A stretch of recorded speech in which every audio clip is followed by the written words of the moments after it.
Let's solve next problem. Problem क्या है?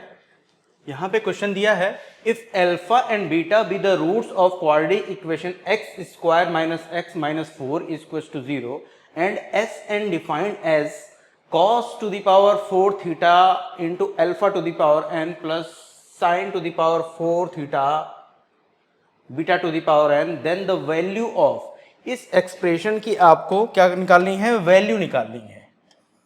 ठीक है, इस एक्सप्रेशन की वैल्यू निकालनी है और आपको बताना है कि दिए गए ऑप्शन में कौन सा ऑप्शन सही होगा। तो इसको कैसे सॉल्व करेंगे?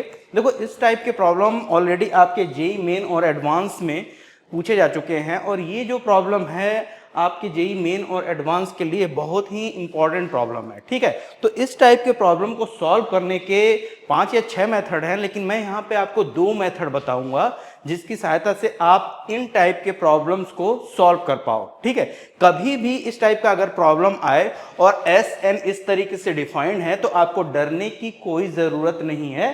ठीक है, आप बहुत इजीली इसको सॉल्व कर पाओगे। तो अगर मैं मेथड 1 की बात करूं, यहां पे लिखेंगे मेथड 1।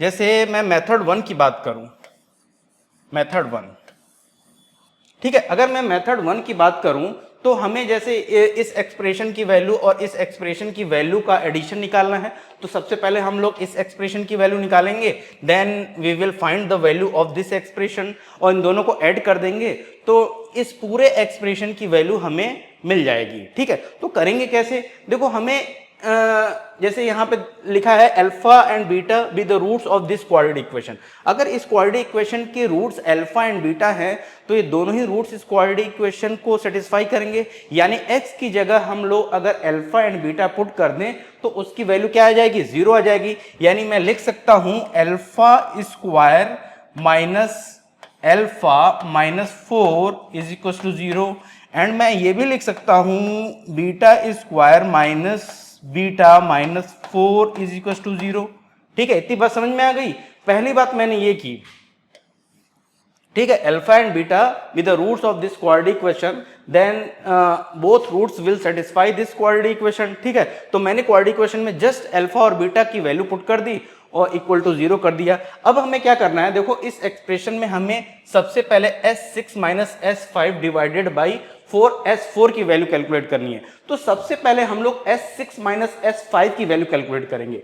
कैसे कैलकुलेट करेंगे? देखो, यहां पे Sn की वैल्यू जो दी गई है वो क्या दी गई है? Sn की वैल्यू दी है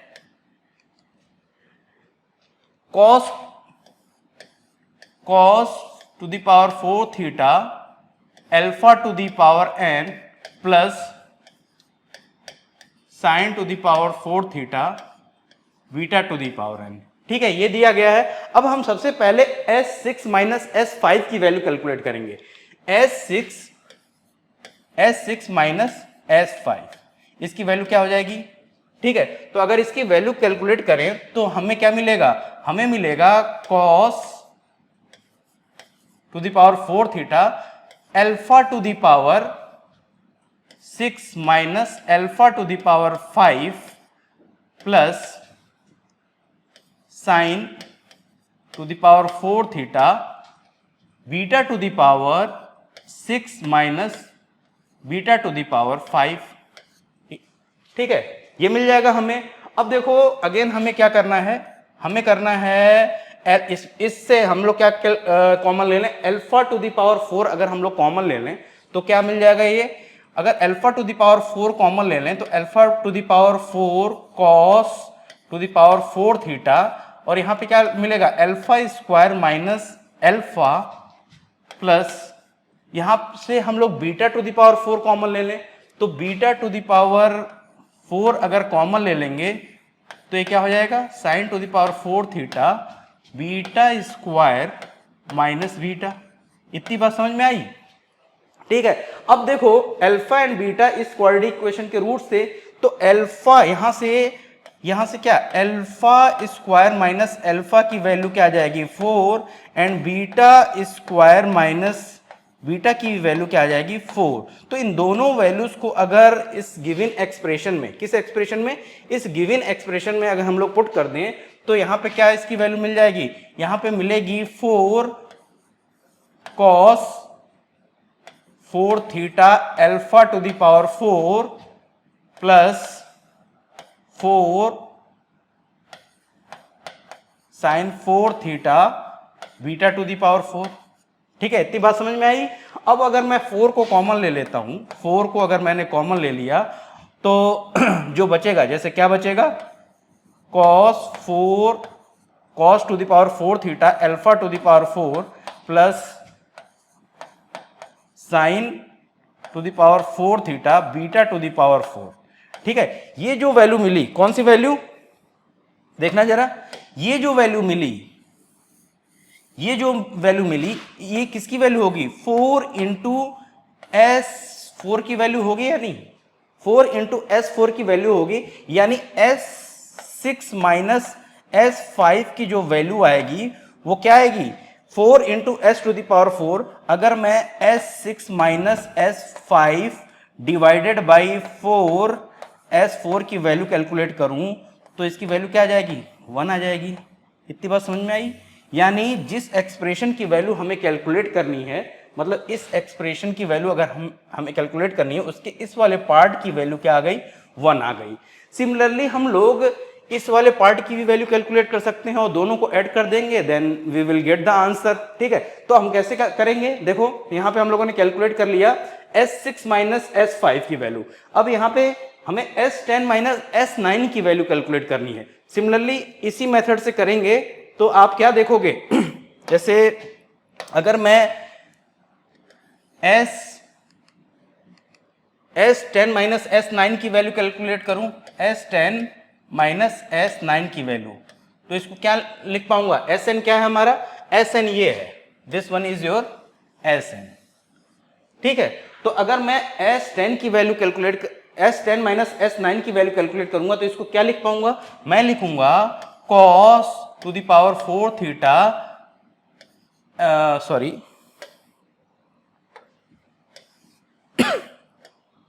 cos to the power 4 theta alpha to the power 10 minus alpha to the power 9 plus sine to the power 4 theta beta to the power 10 minus beta to the power 9। लिख पाऊंगा या नहीं, लिख लूंगा। अब मैं क्या करूंगा, यहां से अल्फा टू द पावर 8 और यहां से बीटा टू द पावर 8 को कॉमन ले लूंगा, तो हमें मिलेगा क्या, हमें मिलेगा alpha to the power 10 cos 4 theta और ब्रैकेट में क्या मिलेगा, alpha square minus alpha, again I will take common beta to the power 8 common लेना है, सॉरी यहां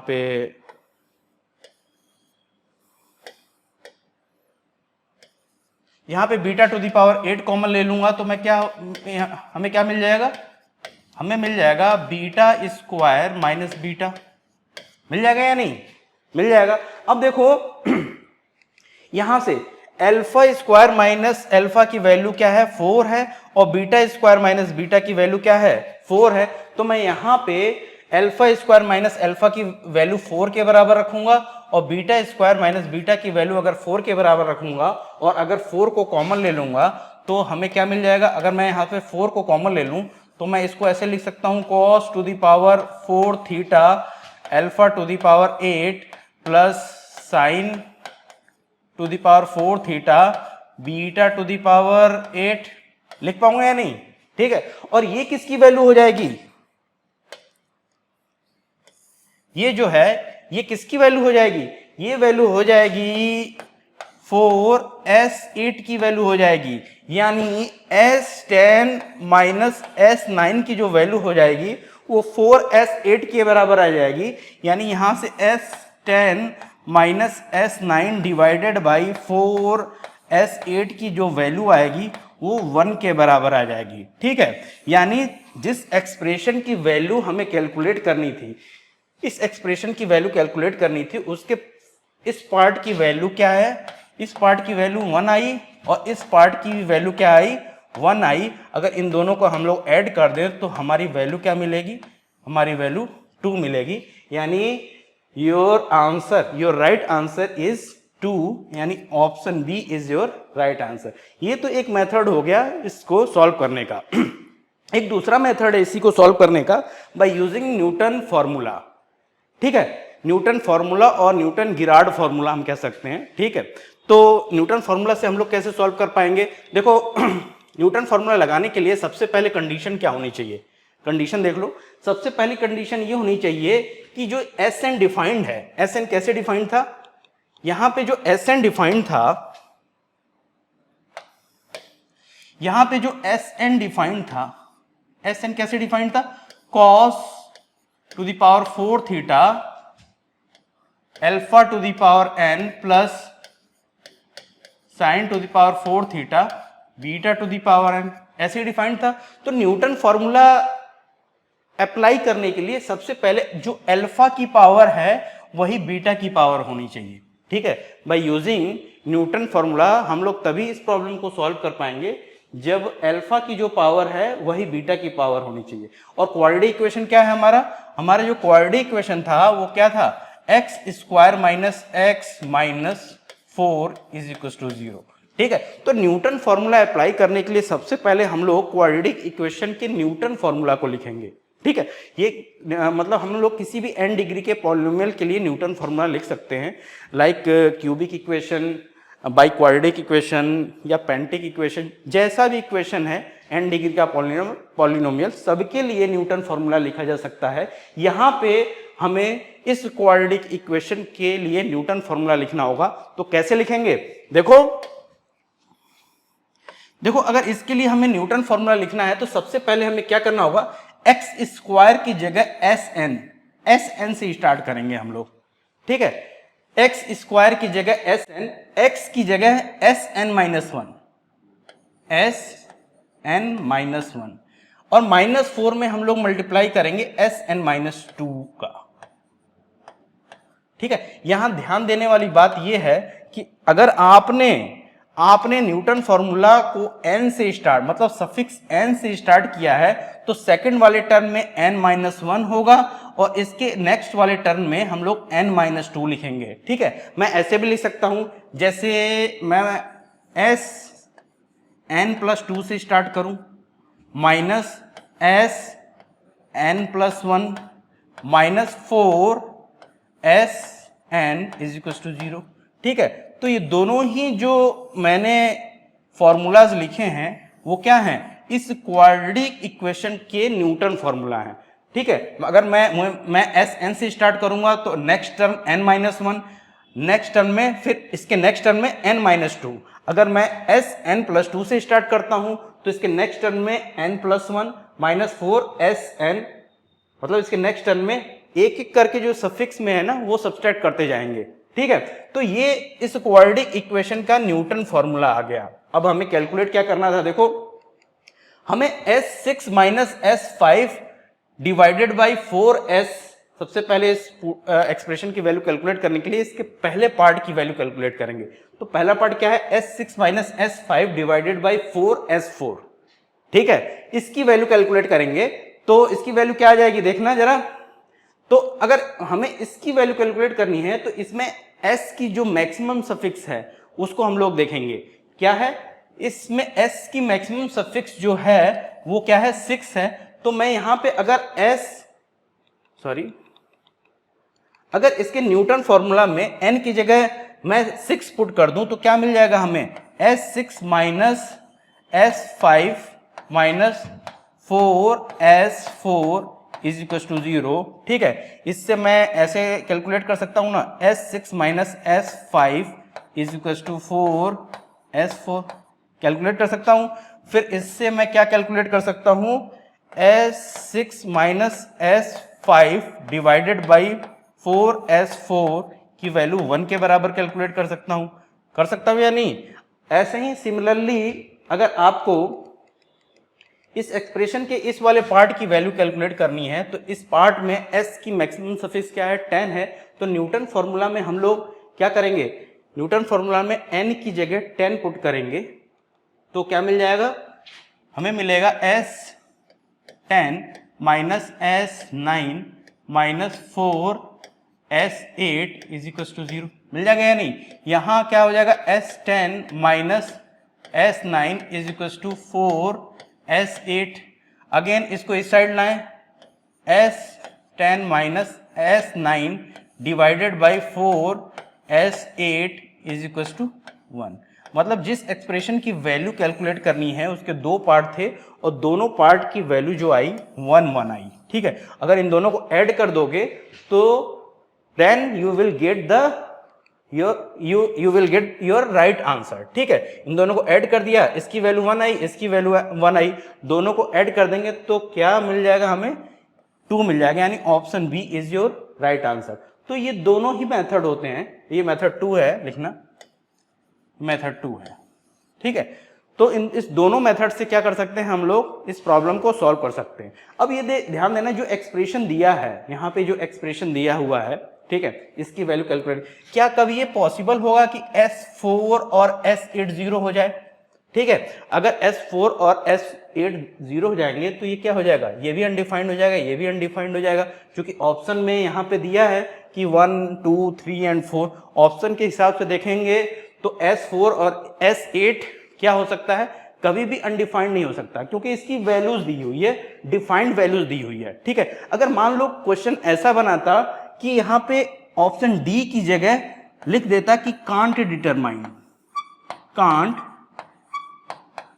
डिटरमाइन, कांट डिटरमाइन लिख देता है, या नॉट डिफाइंड, नॉट डिफाइंड लिख देता, तो इस केस में हमें सबसे पहले ये चेक करना होता कि क्या S4 और S8 की वैल्यू कभी 0 हो सकती है या नहीं। अगर मैं ये चेक करने की कोशिश करूं तो कैसे चेक कर पाऊंगा, देखो यहां पे हमारा Sn की वैल्यू जो थी वो क्या थी, cos 4 theta alpha to the power n plus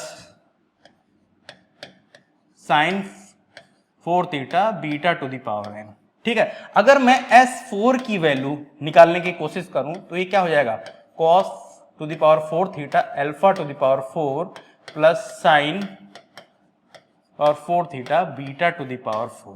ठीक है, क्या S4 0 हो सकता है, देखो अल्फा और बीटा तो 0 है नहीं, अगर इस क्वाड्रेटिक इक्वेशन को तुम सॉल्व करोगे, इस क्वाड्रेटिक इक्वेशन को, तो ना तो अल्फा 0 होगा ना बीटा 0 होगा।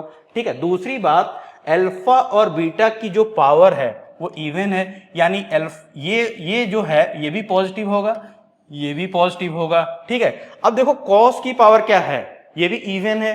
ठीक है, अगर cos की पावर इवन है तो ये cos to the power 4 theta भी पॉजिटिव होगा, और cos to the power 4 sine to the power 4 theta भी पॉजिटिव होगा, यानी ये भी पॉजिटिव है, ये भी पॉजिटिव है, cos to the power 4 theta भी पॉजिटिव है और sine to the power 4 theta भी पॉजिटिव है, यानी कि इसकी वैल्यू जो है वो कभी भी नेगेटिव नहीं हो सकती। हो क्या सकती है, ऑलवेज पॉजिटिव होगी या 0 होगी। इसकी वैल्यू 0 कब पॉसिबल है, इसकी वैल्यू 0 तभी पॉसिबल है जब थीटा के किसी एक पर्टिकुलर वैल्यू के लिए साइन थीटा और कॉस थीटा दोनों क्या हो, इक्वल हो और दोनों की वैल्यू 0 हो। लेकिन ऐसा कभी पॉसिबल नहीं हो सकता। क्यों नहीं हो सकता, देखो अगर जैसे मैं बाय यूजिंग ग्राफ इसको समझने की कोशिश करें,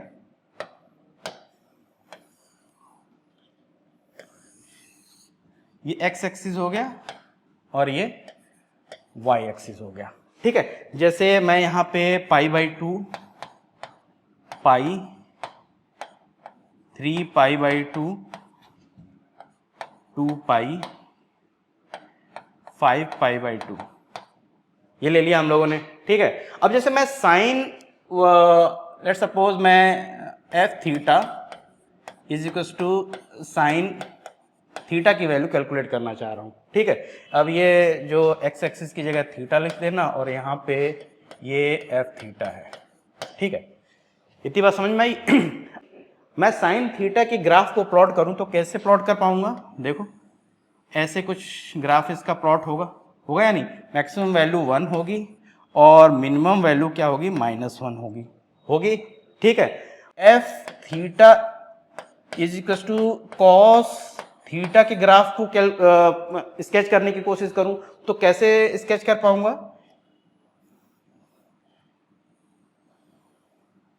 कुछ ऐसे इसका कुछ ऐसे ग्राफ आएगा। ये जो ग्राफ आया वो क्या आएगा? साइन थीटा, और ये वाला जो ग्राफ होगा वो किसका आया? कॉस थीटा का। ठीक है, क्या तुम ये बता सकते हो अगर मैं 0 और 2 पाई के बीच की बात करूं, ये 0 हो गया और यहां पे ये 2 पाई, 0 और 2 पाई के बीच में थीटा की कोई ऐसी वैल्यू है जहां पे ये दोनों इक्वल हैं? यस है। लोग कहेंगे ये भी वैल्यू है और ये वैल्यू है और ठीक है, यही दोनों वैल्यू हैं जहां पे साइन थीटा और कॉस थीटा दोनों इक्वल हैं। ठीक है, इतनी बात समझ में आई? क्या मैं ये अगर मैं ये पूछूं कि 0 और 2 पाई के बीच में थीटा की कोई ऐसी वैल्यू है जहां पे ये दोनों इक्वल हो और इन दोनों की वैल्यू 0 के बराबर है, तो तुम पाओगे कि 0 और 2 पाई के बीच में थीटा की कोई ऐसी वैल्यू मिलेगी ही नहीं जहां पे साइन थीटा और कॉस थीटा दोनों की वैल्यू 0 हो साइमल्टेनियसली एक ही थीटा पे। ठीक है, तो हम कह सकते हैं कि ये वाला जो आपने लिखा है, ये जो लिखा है हम लोगों ने, S4 की वैल्यू कभी भी नेवर बी इक्वल टू 0, ऐसे ही S8 की वैल्यू भी कभी भी 0 नहीं हो सकती। इसलिए ये जो एक्सप्रेशन दिया गया है, ये वाला एक्सप्रेशन और ये वाला एक्सप्रेशन, ये हमेशा क्या होंगे? डिफाइंड होंगे। ठीक है, कभी भी अनडिफाइंड नहीं होंगे। तो इस तरीके से इस प्रॉब्लम को सॉल्व कर सकते हैं। ठीक है,